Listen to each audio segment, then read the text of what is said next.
Petra Evangelical Deliverance Church presents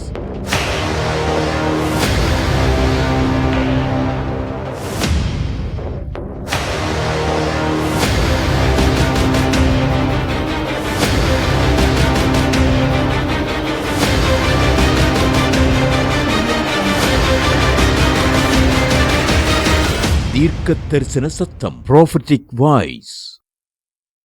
நன்றி சொல்ல வார்த்தையே இல்ல இல்ல, நினைக்கும் போது உயிரோ எனக்கு இல்ல. கரங்களை தட்டி நன்றி சொல்ல வார்த்தையே இல்ல இல்ல, நினைக்கும் போது உயிரோ எனக்கு இல்ல. உமை போல தெய்வம் இல்ல, உமை தவிர விருப்பம் இல்ல, உமை விட்டா கெதியும் இல்ல, நீங்க இல்லைன்னா நானும் இல்ல. உமை போல ஆமாப்பா, உமை தவிர விருப்பம் இல்ல, உமை விட்டா கெதியும் இல்ல, நீங்க இல்லைன்னா நானும் இல்ல. நன்றி சொல்ல வார்த்தையே இல்ல இல்ல, நினைக்கும் போது உயிரோ எனக்கு இல்ல. நன்றி சொல்லவா, கரங்களை தட்டி சந்தோஷமா பாடுவோம். நினைக்கும் போது உயிரோ எனக்கு இல்ல. நான் நடக்கும் வழியே எனக்கு காட்டினதும் நீங்க தான் ஆண்டவரே. அப்பா, எங்கள் மீது கண்ணை வைத்து ஆலோசனை தருகிற தேவன் நீர் ஆண்டவரே. இயேசுவே, ஆவியானவரே, கரங்களை தட்டி சந்தோஷத்தோடு தேவனை இந்த வேளையில ஆராதிப்போம். ஆண்டவரே, தகப்பனே, நான் நடக்கும் வழியை எனக்கு காட்டியதும் நீரே, என் மீது கண்ணை வைத்து ஆலோசனை தந்தீரே. நான் நடக்கும் வழியை எனக்கு காட்டியதும் நீரே, என் மீது கண்ணை வைத்து ஆலோசனை தந்தீரே. என்னை நடக்க வைத்தீரே, கைப்பிடித்து கொண்டீரே, என்னை நடக்க வைத்தீரே, கைப்பிடித்து கொண்டீரே.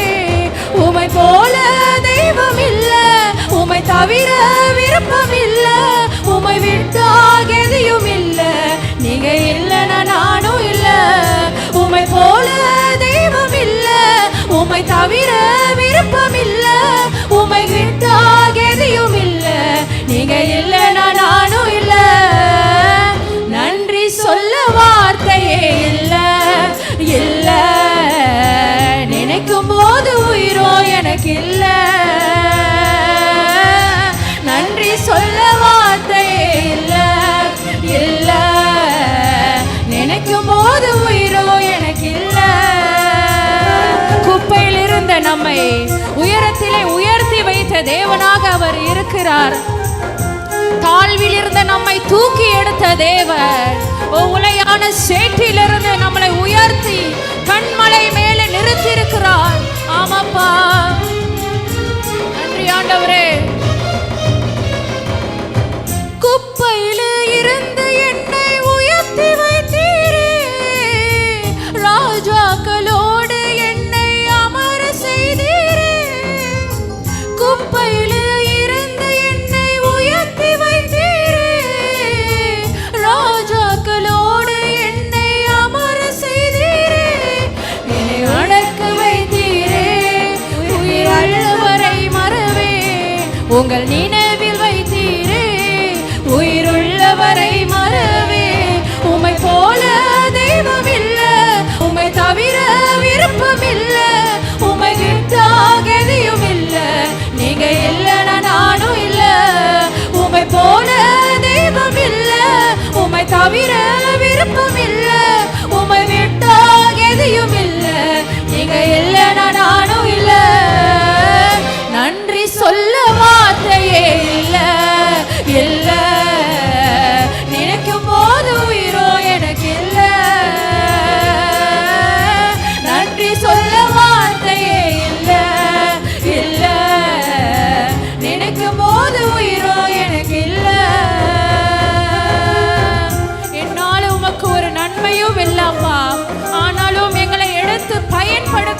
எதையும் இல்ல, நீங்க இல்லைன்னா நானும் இல்ல.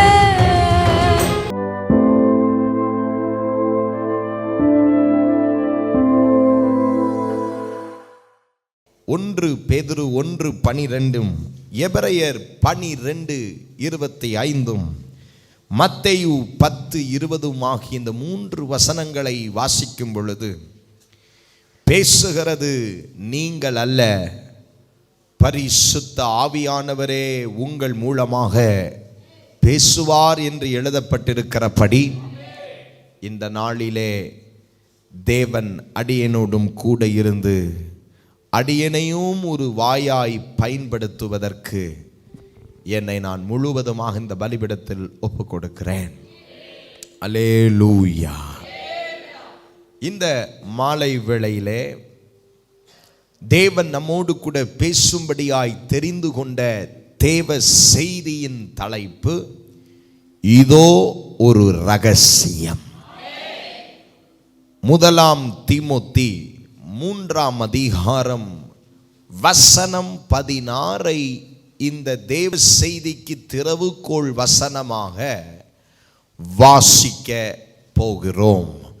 1 தீமோத்தேயின் புஸ்தகம் 3 வசனம் 16. அன்றியும் தேவ பக்திக்குரிய ரகசியமானது, தேவ பக்திக்குரிய ரகசியமானது யாவரும் ஒப்புக்கொள்ளுகிறபடியே, யாவரும் ஒப்புக்கொள்ளுகிறபடியே மகா மேன்மை உள்ளது, மகா மேன்மை உள்ளது. தேவன் மாம்சத்திலே வெளிப்பட்டார், தேவன் மாம்சத்திலே வெளிப்பட்டார், ஆவியிலே நீதியுள்ளவர் என்று விளங்கப்பட்டார், ஆகையினாலே நீதி உள்ளவர் என்று விளங்கப்பட்டார், தேவ தூதர்களால் காணப்பட்டார், தேவ தூதர்களால் காணப்பட்டார், புற ஜாதிகளிடத்தில் பிரசங்கிக்கப்பட்டார், புற ஜாதிகளிடத்தில் பிரசங்கிக்கப்பட்டார், உலகத்திலே விசுவாசிக்கப்பட்டார், உலகத்திலே விசுவாசிக்கப்பட்டார், மகிமையிலே ஏறெடுத்துக் கொள்ளப்பட்டார். தேவனுடைய நாமம் மகிமைப்படுவதாக. வேதத்திலே ரகசியங்கள் என்ற ஒரு பகுதியை தியானிக்க தொடங்குவோமானால் பலவிதமான ரகசியங்களை குறித்து வேதம் நம்மோடு கூட பேசுகின்றன. அவைகள் எல்லா ரகசியங்களையும் நாம் இந்த நாளில் ஒரே நாளில் தியானித்து விட முடியாது. கர்த்தருக்கு சித்தமானால் தேவனுடைய ரகசியங்களை குறித்து நாம் தேவனுடைய பிள்ளைகள் கற்றுக்கொள்ள போகிறோம். கர்த்தர் நாம் ஒவ்வொருவருக்கும் கற்றுக் கொடுக்க போகிறார். கர்த்தர் நம்மோடு கூட பேச போகிறார். ரகசியங்கள் அது தேவனுக்குரியது. ரகசியங்கள் அது தேவனுக்கு மறைவானவைகள். அந்த ரகசியங்களை நாம் அறிந்து கொள்வதற்கு கிருபை பெற்றவர்களாயிருக்க வேண்டும். They are mysteries in the Bible. They are mysteries of God. தேவனுடைய ரகசியங்களை குறித்து வேதத்திலே நாம் வாசிக்கும் பொழுதோ அல்லது அவைகளை தியானிக்கும் பொழுதோ நமக்குள்ளே ஏற்படுகிறதான காரியங்கள் என்ன? முதலாவது, நாம் நம்மை சுத்திகரித்துக் கொள்வோம். இரண்டாவது, நாம் நம்மை ஆயத்தப்படுத்திக் கொள்வோம். மூன்றாவது, நாம் தேவனையே நோக்கி பார்ப்போம். ஆமென். ரகசியங்களை அறியும் பொழுது we will be very excited to prepare our own self rather than preparing others. மற்றவர்களை நாம் ஆயத்தப்படுத்துவதை பார்க்கிலும் நாம் நம்மை ஆயத்தப்படுத்துவதற்கு மிகவும் முக்கியத்துவம் தருவோம். காரணம், தேவ ரகசியமானது நமக்கு மிக பெரிய வெளிப்பாடை தரும். கரங்களை உயர்த்தி ஒரு அல்லேலூயா சொல்லுவோம். இங்கே தீமோத்தி புத்தகத்திலே அப்போஸ்தலனாகிய பவுல் தீமோத்தி மூலமாக எழுதும் பொழுது அழகாய் பேசுகிறார். இந்த ரகசியம் தேவ பக்திக்குரிய ரகசியம். The mystery of godliness. அருமையானவர்களே, இந்த தேவ பக்தியினுடைய ரகசியத்திலே சில விஷயங்களை அழகாய் அடுக்கி விவரித்து பேசுகிறார். அவைகளை ஒவ்வொன்றாய் கவனமாய் கவனிக்கலாம். வாசிப்போம். தேவபக்தியின் ரகசியமானது யாவரும் ஒப்புக்கொள்கிறபடியே மகா மேன்மையுள்ளது. அந்த மகா மேன்மை உள்ளது என்ன? இந்த தேவபக்தியினுடைய ரகசியத்தினுடைய எக்ஸலன்சி அல்லது இந்த தேவனுடைய ரகசியத்தை குறித்ததான மகிமை என்ன? முதலாவதாக தேவன் மாம்சத்திலே வெளிப்பட்டார். Praise the Lord. எழுதிக் கொள்ளுங்கள், தேவன் மாம்சத்திலே வெளிப்பட்டார். அதுதான் தேவபக்தியின் முதலாம் ரகசியம். இரண்டாவதாக தேவபக்தியினுடைய இரண்டாம் ரகசியம் என்ன? ஆவியிலே நீதி உள்ளவர் என்று விளங்கப்பட்டார். ஆவியிலே நீதி உள்ளவர் என்று எண்ணப்பட்டார். வாவ். மூன்றாவதாக தேவ தூதர்களால் காணப்பட்டார். தேவ தூதர்களாலே காணப்பட்டார். நம்பர் 4, புற ஜாதிகளிடத்தில் பிரசங்கிக்கப்பட்டார். புற ஜாதிகளிடத்திலே பிரசங்கிக்கப்பட்டார். நம்பர் 5, உலகத்திலே விசுவாசிக்கப்பட்டார். உலகத்திலே விசுவாசிக்கப்பட்டார். நம்பர் 6, மகிமையிலே ஏறெடுத்துக் கொள்ளப்பட்டார். மகிமையிலே ஏறெடுத்துக் கொள்ளப்பட்டார். கையை நல்லாதான் உயர்த்தி ஒரு அல்லேலூயா சொல்லி இருக்கலாம். தேவன் மாம்சத்திலே வெளிப்பட்டார் என்று ஆரம்பித்து தேவன் மகிமையிலே ஏறெடுத்துக் கொள்ளப்பட்டார் என்று இந்த தேவ பக்தியினுடைய ரகசியத்தை முடிக்கிறார் அப்போஸ்தலன். It starts with the manifestation in the flesh and also it finishes in received up into the glory of God. தேவன் மாம்சத்திலே வெளிப்பட்டது தொடங்கி அவர் பரத்திற்கு மகிமையிலே ஏறெடுத்துக் கொள்ளப்பட்டது வரையிலும் ஒரு தேவ பக்தியினுடைய ரகசியம் என்று அப்போஸ்தலன் நிருபம் எழுதுகிறார். They are mysteries under the 6 points. இந்த 6 காரியங்களிலே ஒரு தேவ பக்தியினுடைய ரகசியம் அடங்கி இருக்கிறதாக சொல்லுகிறாரே. அந்த ரகசியத்தை நாம் அறிந்து கொள்வது பாக்கியம். அந்த ரகசியத்தை அறிந்து கொள்வது நமக்கு விசேஷம். அந்த ரகசியத்தை அறிந்து கொள்வது ஒரு தேவனுடைய பிள்ளைக்கு மேன்மை. இந்த தேவ பக்தியினுடைய ரகசியத்தின் மகத்துவம் என்ன? அந்த வசனத்திலே தேவ பக்தியின் ரகசியத்தின் வாசியுங்கள். தேவ பக்திக்குரிய ரகசியமானது யாவரும் ஒப்புக்கொள்ளுகிறபடியே மகா மேன்மையுள்ளது. கோடிடுங்கள், அது மகா மேன்மை உள்ளது. கரங்களை உயர்த்தி அல்லேலூயா. தேவ பக்திக்குரிய ரகசியத்தை அது என்ன எப்படிப்பட்டது என்று சொல்லுகிறார்? மகா மேன்மை உள்ளது. அந்த மகா மேன்மை எத்தனை என்பதை பார்த்தோம். 6. நீங்க சொல்லுவீங்களா? நம்பர் 1 தேவன் மாம்சத்தில் வெளிப்பட்டார். நம்பர் 2 ஆவியிலே நீதி உள்ளவர் என்று விளங்கப்பட்டார். நம்பர் 3 தேவ தூதர்களால் காணப்பட்டார். நம்பர் 4 நம்பர் 5 உலகத்திலே விசுவாசிக்கப்பட்டார். நம்பர் 6 மகிமையிலே ஏற்றுக்கொள்ளப்பட்டார். கரங்களை உயர்த்தி ஒரு அல்லேலூயா. இப்போ நம்ம இந்த 6ல ஒரே ஒரு பாயிண்ட மட்டும் தான் தியானிக்க போகிறோம் இந்த மாலை வேளையில. என்ன? மகிமையிலே ஏறெடுத்துக் கொள்ளப்பட்டார். He was received up into glory. அவர் மகிமையிலே ஏறெடுத்துக் கொள்ளப்பட்ட ஒரு மகிமையின் சுவிசேஷத்தை தான் ஆண்டவர் இன்றைக்கு இந்த மாலை வேளையிலே சபையாரோடு கூட கர்த்தர் ஒரு எக்கால சத்தத்தை போல தொனிக்க விரும்புகிறார். தேவ ஜனங்களே, we are so busy in preparing this and that. நானும் நீங்களும் மிகவும் அவசரமாக, மிகவும் வேகமாக ஏதோ ஒரு காரியத்தை ஆயத்தப்படுத்திக் கொண்டிருக்கிறோம், பிரயாசப்பட்டு கொண்டிருக்கிறோம், வேலை செய்து கொண்டிருக்கிறோம்.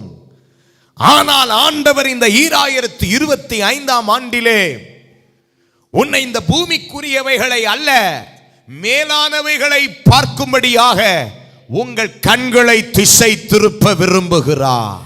He wants to divert each and every one's direction towards the heavenly. பரலோகத்திற்குரியவைகளை கண்ணோக்கி பார்க்கும்படியாக என் ஆண்டவர் இயேசு இந்த மாலை வேளையிலே உங்கள் சிந்தையை, உங்கள் ஆவியை, உங்கள் ஆத்துமாவை, உங்கள் சரீரத்தை திசை திருப்ப விரும்புகிறார். இயேசு வந்தார், மாம்சத்திலே வெளிப்பட்டார், அவர் புறஜாதிகளுக்கு பிரசங்கிக்கப்பட்டார், அவர் ஆவியிலே நீதி உள்ளவர் என்று எண்ணப்பட்டார், உலகத்தில் எல்லாராலும் விசுவாசிக்கப்பட்டார். ஆகவே அவர் அப்படியே பரத்திற்கும் ஏறி போனார். அவர் ஏறி போகையில் ஒரு சில சீஷர்கள் அவர் மத்தியிலே காணப்பட்டார்கள். அந்த சீஷர்கள் அண்ணாந்து பார்த்து கொண்டிருக்கிற வேளையிலே ஒரு சில தேவ தூதர்கள் இறங்கி வந்து, எங்கே பார்க்கிறீர்கள்? ஏறி போகிறவர் அப்படியே திரும்பி வருவார் என்பதை அறிவீர்களாக. கரம் உயர்த்தி கர்த்தரை ஸ்தோத்தரிப்போமாக. ஓ ரபா கதரபா சந்தனம் அதிகலஹத்திரியாக்கபா. ஏறி போனவர் திரும்பி அப்படியே வருவார். He will come back as he has told us.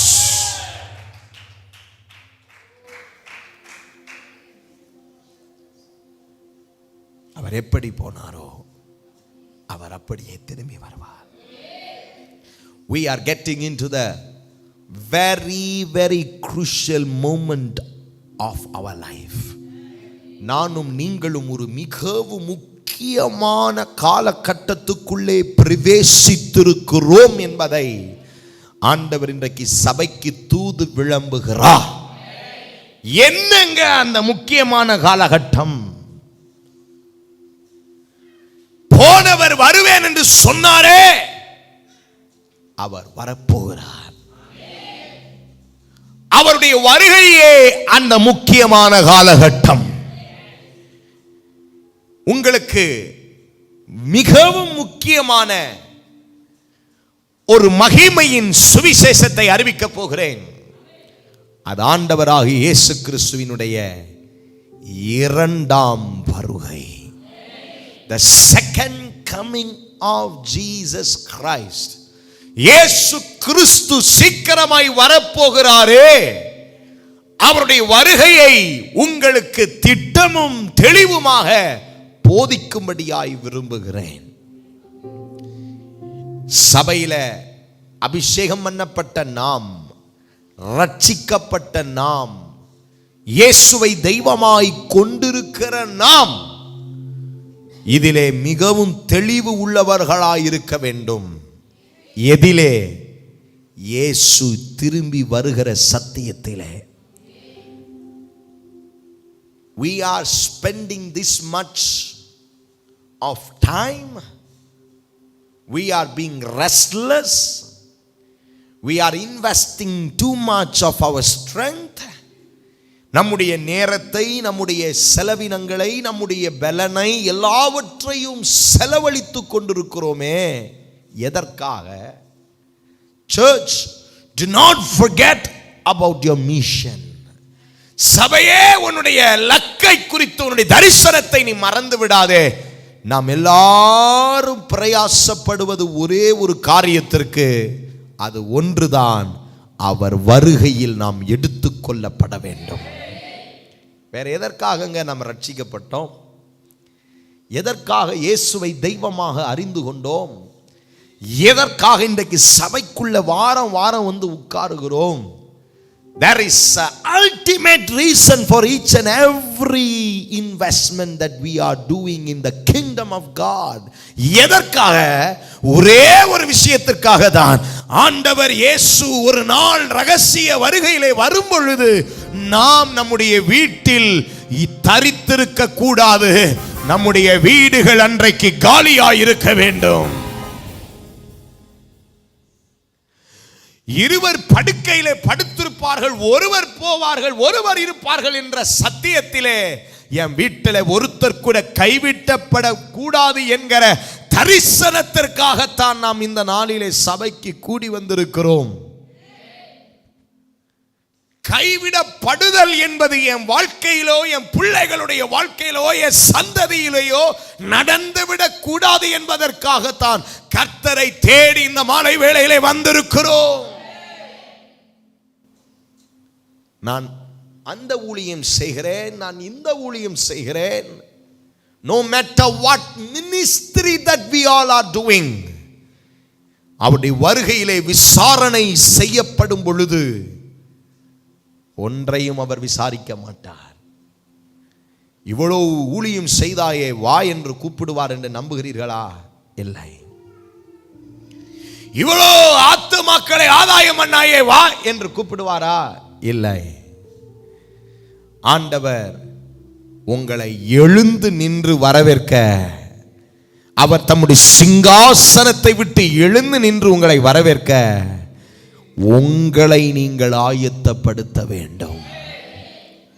ஸ்தேவான் எல்லாரையும் ஆதாயம் பண்ணினார். அவர் மூலமாய் அற்புதங்கள் நடந்தது, அடையாளங்கள் நடந்தது என்பதற்காக இயேசு சிங்காசனத்தை விட்டு எழுந்து நின்று ஸ்தேவானை வரவேற்கல. தேவன் எழுந்து நின்று வரவேற்றதற்கு காரணம் ஸ்தேவானுடைய தனிப்பட்ட ஜீவியத்தில் தேவனோடு இருந்ததான உறவுக்காக எழுந்து நின்றார். தான் மேல் எல்லாரும் கல் எறிந்த பொழுதும் கிறிஸ்துவினுடைய அன்பை விட்டு என்னை ஒருவனும் பிரிக்க முடியாது என்று நின்றாரே, அந்த லவ், அந்த அன்புக்காக, அந்த கல்வாரியின் மீது ஸ்தேவானுக்கு இருந்த ஸ்நேகத்துக்காக, அந்த நேசர் மேல இருந்த நேசத்துக்காக, அந்த இயேசுவுக்காக எதையுமே சகிப்பேன் என்று நின்றாரே, அந்த ஸ்நேகத்திற்காக என் தேவன் எழுந்து நின்று அவரை வரவேற்றார். இந்த மாலை வேளையிலே நீங்கள் ஆயத்தப்படுங்கள். ஒரு தேவ பக்தியின் ரகசியத்தை தேவன் சபைக்கு வெளிப்படுத்தி கொண்டிருக்கிறார். That is about he was received up to the glory. அவர் மகிமையில் ஏறெடுத்து கொள்ளப்பட்ட சத்தியத்தை அறியும்படியாக வேதத்திலே முக்கியமாய் 10 காலங்கள் வகுக்கப்பட்டிருக்கின்றன. There are 10 dispensation. அந்த 10 காலங்களிலும் இரண்டாக பிரித்தால், ஒன்று பகல் காலம் என்று பிரிக்கலாம், ஒன்று இரவு காலம் என்று பிரிக்கலாம். யோவானுக்கு எழுதின சுவிசேஷம் 9ஆம் அதிகாரம் வசனம் 4 நாம் யாவரும் திருப்புவோமாக. வாசிக்க கேட்கலாம். யோவானுக்கு எழுதின சுவிசேஷம் 9ஆம் அதிகாரம் 4ஆம் வசனம். பகற்காலம் இருக்கும் மட்டும், பகல் காலம் இருக்கும் மட்டும் நான் என்னை அனுப்பினவருடைய கிரியைகளை செய்ய வேண்டும். நான் என்னை அனுப்பினவருடைய கிரியையை செய்ய வேண்டும். ஒருவனும் கிரியை செய்யக்கூடாத, ஒருவனும் கிரியை செய்யக்கூடாத ராக்காலம் வருகிறது, ராக்காலம் வருகிறது. சத்தம் வரல. ஒருவரும் கிரியை செய்யக்கூடாத ஒரு அருமையானவர்களே, இந்த 10 காலங்களை 2ஆ பிரிச்சா, ஒன்று சத்தம் வர மாட்டேங்குதே, பகல் காலமும், ஒன்று இரவு காலமும் என்று பிரிக்கிறார் ஆண்டவராகிய இயேசு. இயேசு இந்த பூமியிலே இருக்கும் பொழுது ஒரு பகல் காலத்தில் இருந்ததாகவும், அவர் போன பின்பு ஒருவரும் கிரியை செய்யக்கூடாத ஒரு ராக்காலம் வருகிறதாகவும் தம்முடைய சீஷர்களுக்கு அறிவித்தார். தம்முடைய பிள்ளைகளை நோக்கி ஆண்டவர் இயேசு சொன்ன வார்த்தை, இன்றைக்கு நாம் இருக்கிற காலம் என்ன காலம் தெரியுமா? பகல் காலம். எல்லாரும் சொல்லுங்க, நம்ம இருக்கிற காலத்துக்கு பேர் என்ன? அது சீக்கிரத்தில் என்ன காலம் வரப்போகுது? ரா காலம் வரப்போகுது. உங்கள் ஜாய் டிவியில் திங்கள் முதல் வெள்ளிக்கிழமை வரையிலும் தினமும் இரவு 9 மணி முதல் 9:30 மணி வரையிலும் தீர்க்க தரிசன சத்தம் என்ற நிகழ்ச்சியை காணத் தவறாதீர்கள். உங்கள் ஜெப தேவைகளுக்கும் மேலும் ஆலோசனைகளுக்கும் தொடர்பு கொள்ள வேண்டிய முகவரி: pastor R. Philip, Petra evangelical deliverance church, Anbu Nagar, வாஞ்சியாபுரம் பிரிவு, பொள்ளாச்சி, கோயம்புத்தூர் 642006. செல்போன் நம்பர் 9600457569 மற்றும் pastor David, Petra evangelical deliverance church, எண் 11, உஜ்ஜால் சிங் தெரு, ராமகிருஷ்ணாபுரம், ஈஸ்ட் தாம்பரம், சென்னை 59. தொடர்பு கொள்ள 8939676077. Our address: Petra Evangelical Deliverance Church, number 6, Jalan, PTP 1/1, Taman, Perindustrian, Tosik, Perdana 47120, Puchong. For prayers 601163921522.